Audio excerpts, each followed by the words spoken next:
Check, check, microphone check.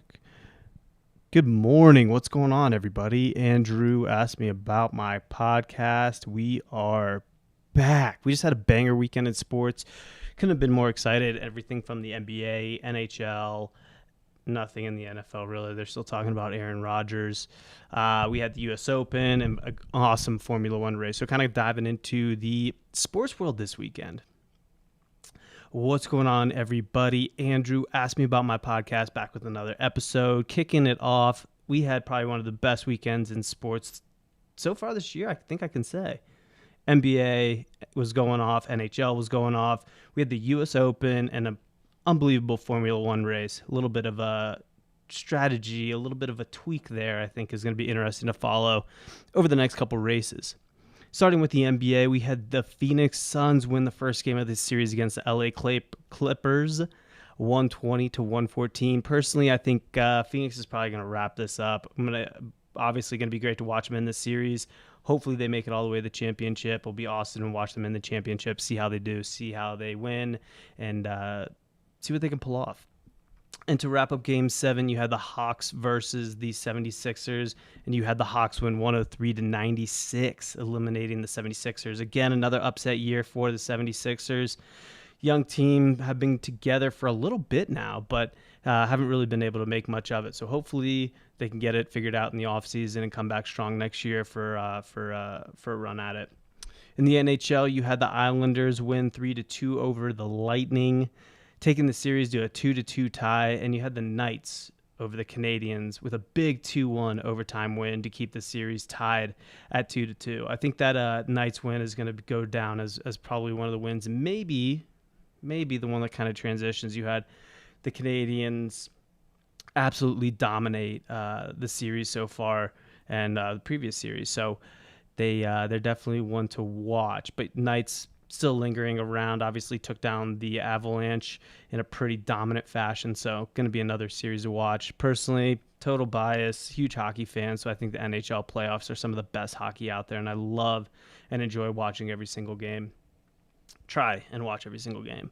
We also had the U.S. Open this weekend. You got to give it to Jon Rahm. Congratulations, man. After getting pulled off the field at the Memorial Tournament in Dublin, Ohio, which I was at, it was devastating to see him kind of, buckle at his knees and getting taken off the field on the 18th hole in front of everybody. Still think it was a very poor way that the PGA handled that, but that is neither here nor there. It was awesome to see Jon Rahm. It was really funny. I think he saw Oosthuizen come down the home stretch. Probably could tie it. He maybe could tie it. So you had Jon Rahm out in the range smacking some balls before he might have gone back out for a playoff. But awesome to see him win. And obviously, congratulations to him. He was, I think, the first Spaniard to ever win a U.S. Open, which is very impressive, obviously. We also had an exciting race in France at the Formula One Emirates Grand Prix de France. Absolutely unbelievable. If you look at kind of the timesheets and the results, might not have looked like the most interesting race, but if you watch the race, it was an unbelievable chess match between the top six teams, or top six drivers. Obviously, you had Lewis Hamilton, who was devastated, and Bottas, to that matter, was devastated by poor strategy from Mercedes, which is not a characteristic that they normally carry. They're usually one of the smartest, brightest, most innovative teams out there, and they just kind of got caught out in the dark on this one. Max Verstappen and Red Bull, you got to hand it to them, had unbelievable strategy and came out of the clutch and was able to flip the results. I don't think they would have won if they didn't do that last undercut pit stop, put on a little set of softer tires, a few less laps on it, and was able to take the race to Hamilton. Couldn't be more stoked for the Red Bull team on that one. So we had Max Verstappen win, Lewis Hamilton in second, and Sergio Perez in third. Another big team move by Sergio Perez and Red Bull. They were able to put Sergio Perez out there as a blocker. Huge team player in this one, so it was awesome to watch him. Awesome to watch the Red Bull squad put on for this event. Where it really counts, this puts Max 13 points ahead of Lewis in the Drivers' Championships, which just makes things that much more exciting. Should I play a comment? Should I do the commentary thing? Is Lewis Hamilton losing his game? Is Mercedes-Benz going down the drain? I don't think so. I think this was kind of just a blip, but I guess you can make those arguments, or some will, on the bigger news channels. I think it was a great day for McLaren as well. You had the duo of Lando Norris and Daniel Ricciardo finish 5th and 6th behind the likes of Mercedes, Red Bull, and I would give them the best of the rest category, which if you don't follow Formula One, that's kind of how it works. You have Red Bull versus Mercedes at the top, and then you kind of have, quote unquote, the best of the rest is what it's been called.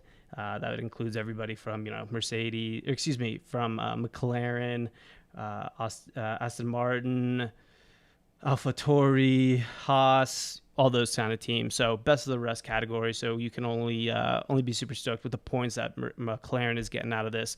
Big thing out of that, great to see Daniel Ricciardo kind of jump back on the horse here. He wasn't doing very well in the past couple races, wasn't able to keep up. He is driving a brand new car this year, so you got to give him a little bit of credit, a little bit of time, and it looks like he's slowly finding that time. And you got to give him credit where credit's due. So couldn't be more stoked for him, and couldn't be more stoked for the whole team at McLaren for pulling off a wonderful weekend. I think that's going to do it for today's episode. Super stoked that everybody's here. Make sure you like, follow, and share. We are obviously on YouTube and wherever you listen to podcasts, TikTok, and Instagram. Make sure you share wherever you see fit, and very excited to have you on board. Enjoy your day. Crush it. Later.